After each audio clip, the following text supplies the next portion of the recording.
हर दिन काम खत्म होने के बाद 6 बजे से लेके 7:30 बजे तक मैं जनरली अपॉइंटमेंट्स लेता हूँ, ठीक है। तो वो इंडियन टाइम के हिसाब से बैठता है 9:30 बजे से लेके मतलब 1.5 घंटा लगा लो, कितना हो गया 11 बजे तक। इसमें जो है छोटी छोटी अपॉइंटमेंट्स भी होती है मेरी 15-15 मिनट की। तो ये 15 मिनट वाली अपॉइंटमेंट्स बैक टू बैक होती है। और कल की अपॉइंटमेंट बहुत ही खास थी। एक स्टूडेंट से मेरी बात हुई और उसने जो है मतलब 23 साल का वो स्टूडेंट था और जो है मतलब बढ़िया तरीके से एकदम मतलब हिंदी में ज़्यादा कंफर्टेबल था और जो है उसके पेरेंट्स भी आसपास बैठे हुए थे। तो उससे मेरे को बताया कि भैया मैं 23 साल का हूँ, मैंने बीएससी वगैरह करी अब, पर जो है मेरे को यूँ समझ नहीं आ रहा कि अब इसके बाद मैं अपने पेरेंट्स को कैसे कन्विंस करूँ कि मेरे को बाहर जाना है। अब फाइनेंशियली मतलब फैमिलीज़ में थोड़ी दिक्कत थी क्योंकि उन्होंने ऑलरेडी 2 लोन ले रखे थे अलग अलग तरीके के। और जो है उसने बोला कि अब ये तीसरा लोन लेके मेरे को समझ नहीं आता कि मतलब सेंस बनता ही नहीं बनता। और मतलब वैलिड क्वेश्चन है, बिल्कुल बढ़िया वैलिड क्वेश्चन है। और मेन सवाल था अब स्टूडेंट का कि यार भैया मुझे यूँ बताओ कि मैं अपने पेरेंट्स को कैसे कन्विंस करूँ कि वो मेरे को बाहर जाने दें, ठीक है। तो इसके बारे में थोड़ा डिस्कस करना चाहता हूँ क्योंकि बहुत सारे स्टूडेंट्स ऐसे हैं जो सोचते हैं कि भाई मतलब हमें जो है अपने पेरेंट्स को कन्विंस करना है किसी भी डिसीजन के लिए।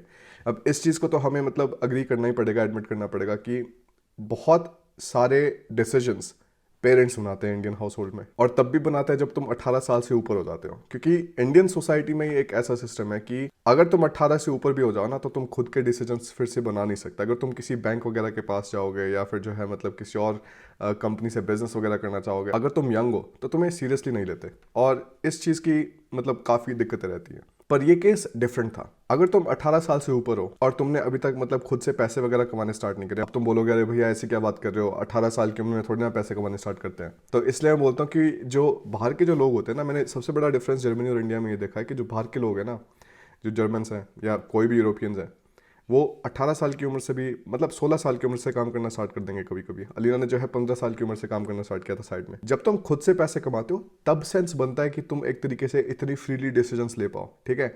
अगर तुम किसी और के पैसे पे, और वो तुम्हारे पेरेंट्स ही हैं, ठीक है, मेरे को पता है तुम्हारे पेरेंट्स हैं, पर अगर तुम उनके पैसों पे जी रहे हो तो ऑफ कोर्स वो तो मतलब तुम्हारे लिए डिसीजंस लेंगे और तुम्हें बताएंगे भी क्या करना है क्या नहीं करना। तो इसलिए सबसे पहली एडवाइस तो मैं हमेशा सबको ये देता हूँ कि अगर तुम्हें जो है कोई छोटी मोटी साइड जॉब भी करनी है, और ऐसी नहीं है कि मतलब यार इंटरनेट पे काफ़ी सारी जॉब्स हो जाते हैं, खुद के चैनल वगैरह स्टार्ट कर सकते हो, किसी और के लिए काम कर सकते हो, कंटेंट राइटिंग कर सकते हो, कैप्शनिंग वाला जैसे मैंने बताया किसी यूट्यूबर्स वगैरह के लिए, वो सारे काम कर सकते हो, ग्राफिक डिज़ाइनिंग, वेब डेवलपमेंट।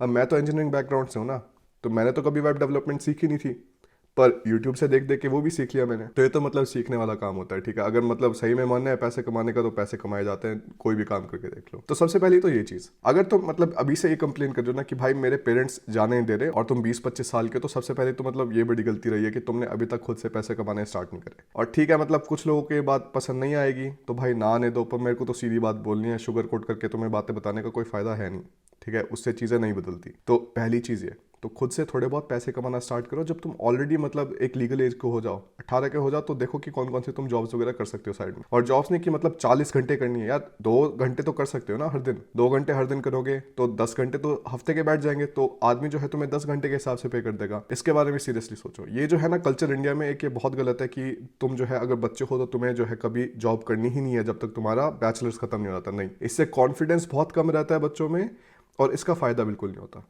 पहली चीज़। दूसरी चीज़, अगर मतलब पेरेंट्स को कन्विंस करने में दिक्कत हो रही है तो मतलब अब क्या करें, ठीक है। सबसे पहली चीज़ जो तुम्हें करनी है कि भाई आराम से प्यार से बैठ कर उनको समझाओ तुम्हारा पर्सपेक्टिव। अगर तुम इंडिया में रहोगे और इंडिया में ही जॉब करोगे, इंडिया में ही आगे काम करोगे, तो तुम्हें लगता है कि तुम खुश रहोगे?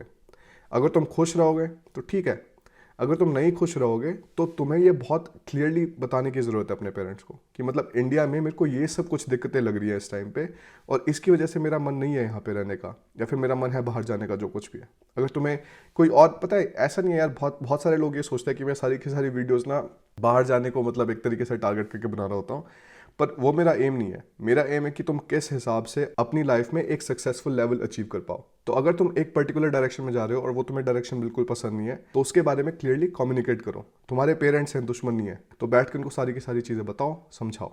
कभी कभी टाइम लगता है, पर जितना कन्विंसिंग तुम हो सकते हो, जितने बढ़िया तरीके से तुम फैक्ट्स आगे ला सकते हो, उतना ही बढ़िया रहता है। अब मैं एक कंपनी चला रहा हूँ, ठीक है, मेरे कंपनी के अंदर अभी 6 एम्प्लॉयज़ हैं।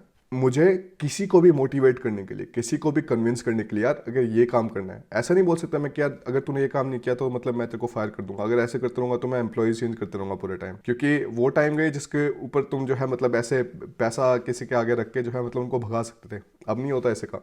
अब तुम्हें मोटिवेट करना पड़ता है, कन्विंस करना पड़ता है, उनसे बात करनी पड़ती है। तो ये जो कन्विंसिंग क्वालिटीज जो तुम अब डेवलप करोगे ना इस टाइम पे, जब तुम किसी को अपना डिसीजन समझा रहे हो, वो तुम्हारे लाइफ लॉन्ग साथ रहेगा। तो लीडर्स के पास जो एक बहुत बढ़िया एबिलिटी होती है वो होती है दूसरों को कन्विंस करने की। तो दूसरों को कन्विंस करके देखो, उनको बता के देखो, उनको समझा के देखो, बढ़िया तरीके से रिसर्च करो और अपने अपने जो है फैक्ट्स उनके सामने रखो। ये एक बहुत इंपॉर्टेंट टिप है जो मैं तुम्हें अभी दे सकता हूँ। ये सोच के देखो कि मतलब तुम्हारा थोड़ा मन है इंडिया में काम करने का, 1-2 साल काम करके बाहर जा सकते हो, मतलब साल रुक के ऐसा कुछ करके।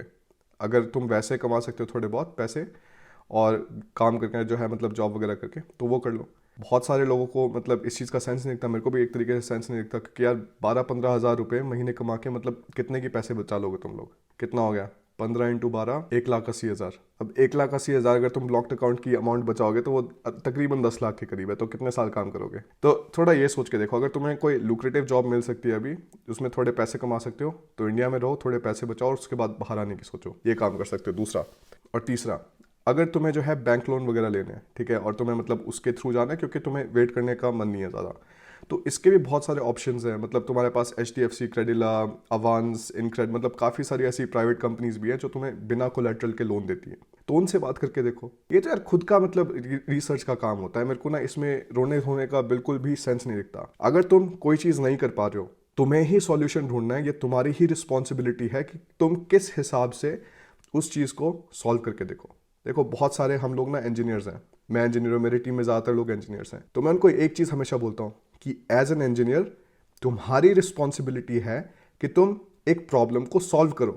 तुम्हारे पास कुछ कंस्ट्रेंट्स हैं, तुम्हारे पास कुछ कंडीशंस हैं, उन कंडीशंस के हिसाब से इस प्रॉब्लम का सॉल्यूशन क्या होगा, ये तुम्हारी रिस्पॉन्सिबिलिटी है। अगर तुम ऐसे 20-25 साल के हो गए और ऐसी मतलब प्रॉब्लम्स के साथ स्ट्रगल कर रहे हो, तो भाई मेरी वीडियोस को अपना सब्सक्राइब करो, उनको बैठ के देखो, क्योंकि इन चीज़ों से तुम आगे लाइफ में बहुत बढ़िया चीज़ें कर पाओगे। क्योंकि प्रॉब्लम सॉल्विंग एक ऐसी स्किल है जो हर एक बिजनेस में, हर एक फील्ड में काम आती है। और इसमें जो है थोड़ा माइंडसेट चेंज होता है।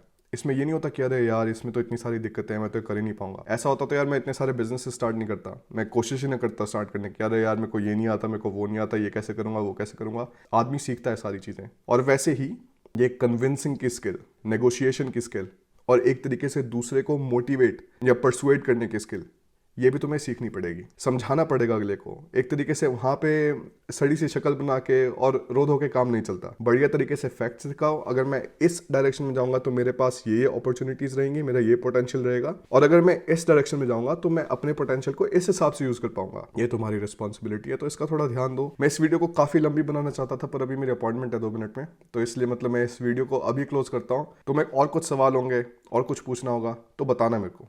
और कोई दोस्त है तुम्हारा जो पेरेंट्स को कन्विंस नहीं कर पा रहा है, तो एक बार उसको ये वीडियो दिखाना, ठीक है। वीडियो के कुछ पार्ट्स थोड़े स्ट्रेट फॉरवर्ड है, ठीक है, शुगर कोटेड बिल्कुल नहीं है, और लोगों को सुनने में मज़ा नहीं आएगा काफ़ी सारी चीज़ें। पर ये जो सारी की सारी चीज़ें मैं तुम्हें बता रहा हूँ, ये सारे एक्शनेबल स्टेप्स हैं। इनको फॉलो करोगे तो किसी ना किसी बढ़िया जगह पे पहुँचोगे। तो बहुत बहुत धन्यवाद देखने के लिए। अगर तुम्हें और कुछ सवाल हो तो कमेंट्स में लिख के बता देना मेरे को, और मैं अगली वीडियो में उठा लूँगा। तो फिर अगली वीडियो में मिलते हैं। बाय।